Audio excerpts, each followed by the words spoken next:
Bonjour et bienvenue dans cette toute nouvelle vidéo dédiée au terminal spécialité mathématiques, mais à ceux qui font maths complémentaire et qui aiment bien aussi comprendre les choses. Donc là, je vous propose la démonstration du théorème fondamental du calcul intégral qu'on avait énoncé dans la précédente vidéo.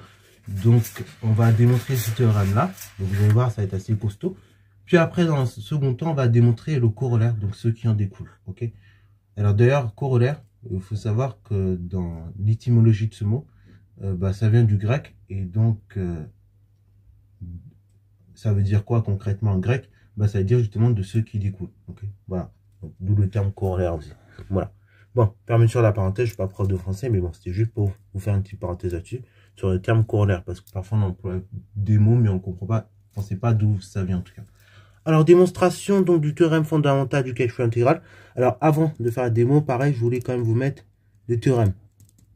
Que on l'ait à nouveau sous les yeux. Donc, soit A appartenant à I, soit F une fonction continue sur I. Ok, donc de classe C0, si on a vu. De classe C0, c'est-à-dire qu'elle est continue. Donc, soit F une fonction de classe C0 sur I. Donc, la fonction grand A qui a tout T associé l'intégrale de A à T de la fonction F, c'est l'unique primitive de F, mais pas que. Elle a une particularité, parce qu'en effet, elle s'annulera. Voilà. Donc ça va être à démontrer que cette fonction, c'est l'unique primitive de F, et en plus qu'elle s'annulera. Donc, premièrement, montrons que grand A s'annule en 0. S'annulera en petit a. Alors, je vais pas nommer A parce que sinon, il va y avoir 2A. Donc, on va nommer ça alpha. Ok. Voilà. On va changer un peu la notation parce que sinon, vous allez avoir du mal. Donc, montrons que A, grand A, la fonction grand A, s'annule en alpha. Ok. Donc, du coup, ça revient à calculer grand A de alpha. Donc, à calculer une image de alpha par ma fonction grand A. Donc, ça revient à calculer l'intégrale de alpha à alpha. Parce que là, pareil, le t qui est là, en fait, c'est le même t qui est là. Donc là, quand vous voulez l'image d'un réel t, donc ici en particulier alpha, vous remplacez tous les t par la valeur souhaitée, donc par alpha en l'occurrence. Donc c'est intégrale de alpha à alpha, donc de ma fonction f. Et ça, du coup, cette intégrale vaut 0, car il s'agit de l'intégrale d'un point. Donc il s'agit de R d'un point, si on va être plus précis. Et donc, l'aire d'un point, elle est nulle. Ok, si vous avez un point quelconque, par exemple A, A, il n'a pas d'air. Le point A, il n'a pas d'air puisque vous êtes juste, vous remplissez pas de surface, en fait, concrètement. Vous remplissez juste un point. Donc, vous n'avez pas d'air. Donc, ça, première chose, A s'annule bien A, en alpha. Donc, ça, c'est assez simple. Maintenant, là où ça va être un peu plus difficile, c'est de montrer que grand A est une primitive de F. Alors bon, du coup, montrer que grand A est une primitive de F. Donc là, bon, on n'a pas de formule qui permette de passer de la dérivée à ça. Par contre, en revanche, ce que l'on pourrait éventuellement faire, c'est dériver la fonction grand A et essayer de voir si on trouve la fonction petit f. Là, pareil, de façon directe, je ne sais pas le faire, mais il existe une technique que nous avons vue l'an dernier qui s'appelle donc le taux d'accroissement. Ok, on va passer par le taux d'accroissement de la fonction. Donc, en l'occurrence, la fonction grand A. Donc, du coup, cela va revenir à faire la chose suivante. Donc, cela revient à montrer que A' de t égale f de t. Ok, que la dérivée de A égale f. Et donc, pour arriver à montrer que la dérivée de A est égale f, il faut calculer la limite du taux d'accroissement de la fonction A. Donc, on va faire deux choses. Donc, on va poser deux réels. Donc, soit x0 appartenant à i. Et soit, donc ici, dans un premier temps, on va prendre le cas où h est positif. Après, on verra pour le cas où h est négatif. Donc, soit h appartenant à r, tel que tout simplement x0 plus h appartient à i. Ok? Donc, on a un réel x0 qui appartient à i. Je prends un autre réel h qui appartient à r. Et je veux que la somme x0 plus h appartienne à i. Ok? Donc, qu'est-ce qui va se passer? Par définition, va donc pouvoir écrire le taux d'accroissement entre x0 et x0 plus h de la fonction a. Donc par définition, taux d'accroissement entre x0 et x0 plus h, donc de la fonction a, c'est égal à la chose suivante. Donc c'est égal à a de x0 plus h moins a de x0 divisé par h. Voilà, donc ça c'est la définition du taux d'accroissement tel que vous l'avez appris en classe de première. Ça, c'est la définition. Nickel. Donc maintenant, le but est d'arriver à calculer la limite de ce taux d'accroissement. Et une fois que j'ai calculé la limite de ce taux d'accroissement, et tout simplement, je vais dans... Il faut que j'arrive à montrer que ça vaut bien f, et donc f de x0 en l'occurrence. Et si c'est le cas, c'est nickel, j'ai bien une fonction qui est dérivable. Et en plus, ma dérivée, c'est f de x0. Ok.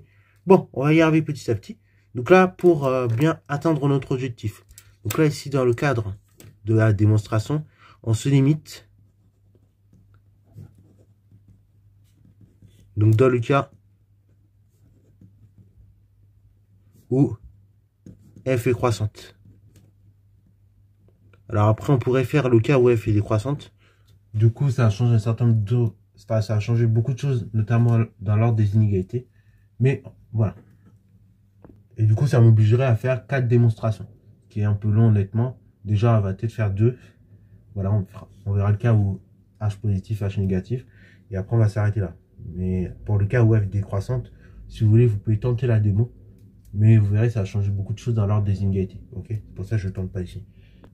Bon, parce que sinon, ça fait faire 4 démos. Et bon, déjà, je sais que 2 démos, c'est pas mal. Si on en fait 4, c'est beaucoup. Bon, du coup, ce que je vous propose, c'est de traduire les choses. Ok, là, on va faire un petit exercice de traduction. Donc là, je prends une fonction qui est croissante. CF, ok. Donc là, on a x0. Et je me décale d'un certain réel h par rapport à x0. Donc j'ai x0 plus h. Et donc ici, premier cas, h positif. Ok, donc premier cas, h positif. Ok, positif. Enfin, strictement positif d'ailleurs. Ok, parce que là, on va juste travailler dans un cas où h est strictement positif. Parce que si je prends h négatif qui peut s'annuler, on va avoir des petits soucis après pour faire nos calculs. Ok, donc du coup, déjà première chose, on va essayer de traduire a de x0. Donc a de x0, c'est clair sous la courbe de ma fonction f, que j'assurais en vert. Ok, donc c'est l'aire de la courbe de la fonction f entre 0 et x0. Donc a de x0, c'est tout simplement r en vert. Ça va être l'aire du domaine en vert. Ok, maintenant on va essayer de traduire a de x0 plus h. Donc a de x0 plus h. Du coup, on a dit h positif. Ça va être donc l'air en verte plus l'air qui est en blanc. Donc en clair, ça va être l'air que je vais assurer maintenant en bleu. Ok, donc ça c'est R en bleu. Bon, c'est pas très pratique du coup. Alors du coup, maintenant si je veux l'air entre x0 et x0 plus h, et je vais prendre l'air que j'avais pris en bleu, moins l'air qui est en verte.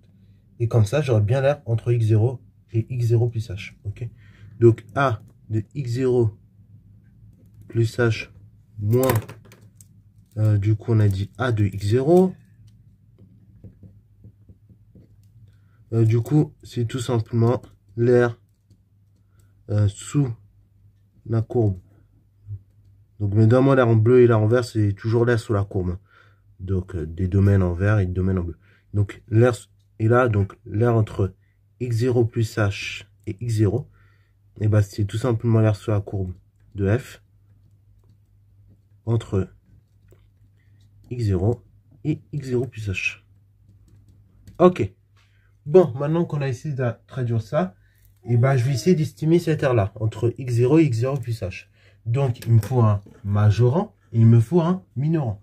Ok, donc le majorant, couleur marron, et minorant, on peut prendre couleur verte, si vous voulez. Bon, du coup, pour le minorant, on va y arriver. Donc, le minorant, ça va être l'air ça va être l'aire du rectangle que je vais me faire en vert. Donc, la largeur, ça va être h, et la hauteur, c'est f de x0, ok? La hauteur là, cette distance-là, bah, c'est équivaut à f de x0, ok? Donc, du coup, on va pouvoir l'écrire. Attendez. Donc, l'aire AX0 plus H moins AX0, je vais pouvoir l'encadrer par un minorant. Donc, le minorant, ça va être f de x0 fois h, ok? Donc, ça va être l'aire du rectangle en vert, en clair. Et je vais pouvoir l'encadrer par l'aire du rectangle supérieur, donc qui est le majorant. Donc là, ça va être le rectangle en marron. Voilà. Et donc, le majorant, pareil, la largeur, c'est toujours h. Et cette fois-ci, la hauteur, elle est là. C'est la flèche que je représentais en marron. Donc là, ça va être f de x0 plus h. Donc en clair, ça va être f de x0 plus h fois h. Ok, toujours. Ça correspond à ma largeur. Maintenant, comme h positif, et ben, du coup, je vais pouvoir diviser sur tous les membres de l'inégalité par h. Et ça, j'ai pas de souci. Ça va pas changer le sens de l'inégalité puisque h est positif, strictement. Donc on y va. C'est pour cela, petite parenthèse, que j'avais pris le cas où h est strictement positif. Parce que sinon, si j'avais pris le cas où h pouvait s'annuler, ça va être un peu compliqué de diviser par 0. Ok, donc là, on a f de x0 sur le membre central. Donc, on a toujours a de x0 plus h moins a de x0, le tout divisé par h. Et sur le membre de droite, donc j'ai tout simplement f de x0 plus h. Ok. Maintenant, le but, ça va être de déterminer la limite de ça. Ok. Alors ça, je reconnais quelque chose d'ailleurs. Là, je reconnais facilement quelque chose. Donc là, sur le membre de gauche, j'ai toujours f de x0. Là, sur le membre central, je reconnais ce que j'avais établi précédemment. Juste en mettant ma définition, je reconnais taux de variation de f, de a, pardon, entre x0 et x0 plus h. Ok, et sur le membre de droite, j'ai f de x0 plus h. Donc maintenant, établis-toi la limite de ce taux de variation. Ok, que j'ai mis là. Donc pour y arriver, on va donc le mieux, ce serait de faire une composition. Ok, donc on va déterminer la limite de ce qu'il y a sur le membre de droite. Donc la limite lorsque h tend vers 0 de f de x0 plus h égale, lorsque h va tendre vers 0, comme f est continu, et du coup, c'est-à-dire que là, il va juste rester x0 à un moment donné, dans la parenthèse. Et ainsi, donc, tout simplement, comme f est continu toujours, et limite lorsque h tend vers 0 de f de x0 plus h, c'est égal à f de x0. Et ça, c'est dû parce que, car f est continu. Si f n'est pas continu, vous l'avez vu dans le chapitre sur la continuité, et cette égalité n'est plus vraie, puisqu'on pourrait avoir à ce moment-là, lorsque h va tendre vers 0, une discontinuité, ok, arrive à un moment. Mais là, comme f est continu sur i, et que x0 plus h et x0, ils appartiennent tous les deux à i, et du coup, on peut écrire cette égalité-là, ok. Bravo. Du coup, là, pareil, limite, lorsque h tend vers 0 de f de x0, ça, je dis que ça fait directement f de x0, pour la même raison car f continue.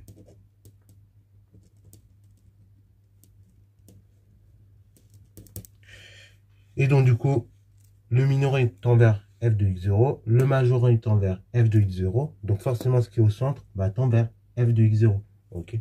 Donc, d'après le théorème d'encadrement, que l'on dit aussi des gendarmes, voilà. Apparemment, c'est bien de le mettre. Si vous avez des profs un peu casse-pieds, c'est bien de le mettre. Donc, dit des gendarmes, et dans ce cas-là, le taux de variation entre x0 et x0 plus h, il tend vers f de x0. Et du coup, qu'est-ce qui se passe? Donc ça, c'est la limite plutôt de ce taux de variation lorsque h tend vers 0. Limite du taux de variation lorsque tout simplement h tend vers 0 de la fonction a, ça tend vers f de x0.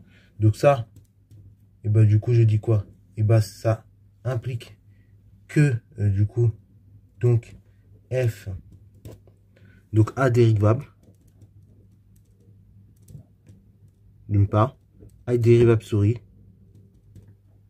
et du coup la dérivée a' de t c'est égal à ma fonction f. Ok, alors d'abord on va dire a' de x0 du coup c'est égal à f de x0, d'où quel que soit du coup t appartenant à i, et ben la dérivée de a de t qui est égale du coup f de t. Voilà, donc ça c'est dans le cas où h positif. Pour le cas où h est négatif, bon c'est à peu près la même démonstration, je vais pas tout réécrire mais je vais vous donner quand même les idées. Donc c'est exactement la même idée. Donc on reprend la courbe représentative de la fonction f. Cas où fonction croît, voilà, là je mets x0 comme du coup là là on peut reschématiser les domaines, tac tac tac, voilà, et après comme h est négatif ce coup-ci, du coup on va retrouver x0 plus h du côté gauche, voilà, et donc je vais pouvoir mettre l'air pour x0 plus h ici. Alors du coup il est en bleu, donc on va respecter le même code couleur que tout à l'heure. Donc si je veux l'air entre x0 plus h et x0, bah cette aire là que je ne veux pas encadrer par un minorant. Le minorant ce coup-ci ce sera le rectangle que j'ai tracé en vert. Donc il y aura pour largeur petit h, la hauteur c'est f de x0 plus h. Le majorant donc ça va être le rectangle que je vais mettre en marron. Donc largeur pareil h, hauteur ce coup-ci c'est f de x0. Voilà. Et après, donc, on rédige de la même manière. Ok. Donc là, bon, on rédige de la même manière. Donc, on encadre d'abord l'air entre les domaines bleus et les domaines verts. Donc, A de x0 plus h moins A de x0. Enfin, moins A de x0. Ok, voilà. Après, du coup, qu'est-ce qui va se passer? Bah, je l'encadre par un majorant et un minorant. Et on fait exactement la même démonstration. Ok. Donc là, du coup, je vais dire si h négatif, même raisonnement. À part que bien évidemment vous aurez des changements de sens au niveau de l'inégalité. Bon, ça c'est bon. Du coup maintenant on va démontrer le cas, enfin le corollaire, ce qui découle du théorème fondamental, et vous allez voir la démonstration est plutôt fluide. Ok, donc corollaire du théorème fondamental. Donc là j'aurais écrit comme ça, vous l'avez aussi, vous l'apprenez en même temps. Donc petit a, on a dit que toute fonction continue admet des primitives. Donc ça on l'a dit depuis chapitre 8, mais on ne l'avait pas démontré. Donc toute fonction continue souris admet des primitives. Ok. Et deuxièmement, on indique que l'intégrale de a à b de f de t est égal grand f de b moins grand f de a, où grand f est une primitive de petit f. Bon, du coup on va démontrer grand 1. Donc démonstration de grand 1. Donc toute fonction continue à mettre des primitives souris. Et bah du coup, on peut dire déjà d'après le théorème fondamental. Donc d'après le théorème fondamental, si f continue sur i et a appartient à i, alors la fonction grand A qui est associée à toute réalité, l'intégrale de a à t de ma fonction f, bah ça c'est l'unique primitive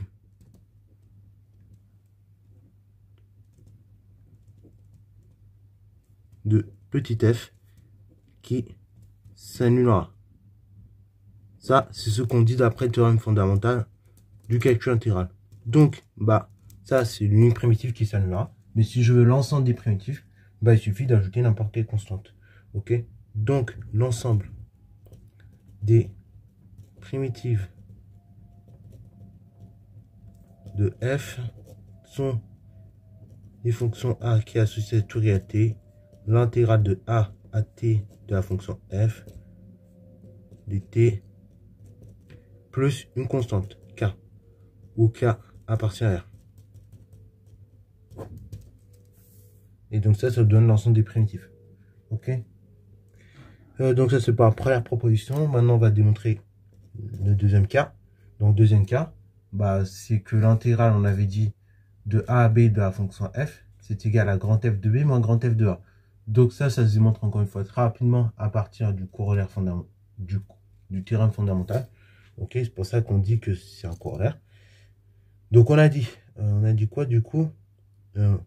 Bah, tout simplement, c'est exactement le même raisonnement. Donc là, je ne vais pas le réécrire, mais si vous prenez une fonction f qui continue sur l'intervalle i et un réel a qui appartient à cet intervalle i, et bah du coup, la fonction grand A qui est associée à tout réel t, l'intégrale de a à t de la fonction f, c'est l'unique primitive de f qui s'annulera.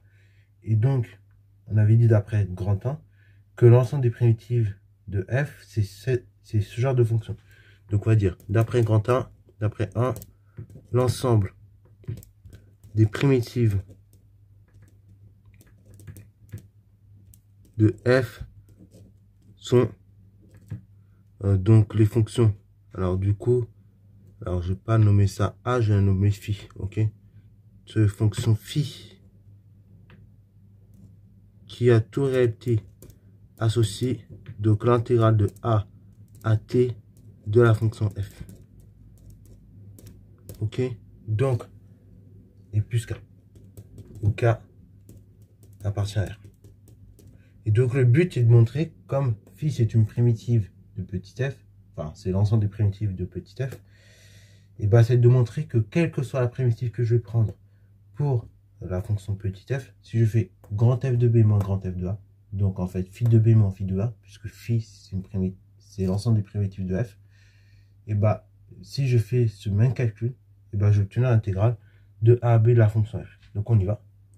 Phi de b moins phi de a égale, donc d'une part phi de b c'est quoi? Donc là je vais vous mettre les couleurs, comme ça vous voyez bien. Phi de b c'est quoi? Bah, c'est l'intégrale de a à b de ma fonction f plus plus la constante, moins du coup, moins quoi? Et bah moins du coup phi de a, donc il correspond à l'intégrale de ma fonction f entre a et a,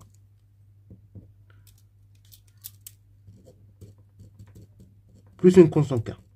Ok, maintenant tranquillement je finis mon calcul. Donc là, cette constante là, cette quantité là, pardon, elle vaut 0, car ici on reconnaît l'intégrale d'un point. Ok, donc car intégrale d'un point, donc cette quantité là je peux la virer, elle vaut 0. Donc il me reste quoi? Il me reste l'intégrale de a à b de ma fonction f plus une constante k. Et donc là vous allez avoir moins et d'un rapport artésien plus, donc là on change de signe, donc il vous restera moins k.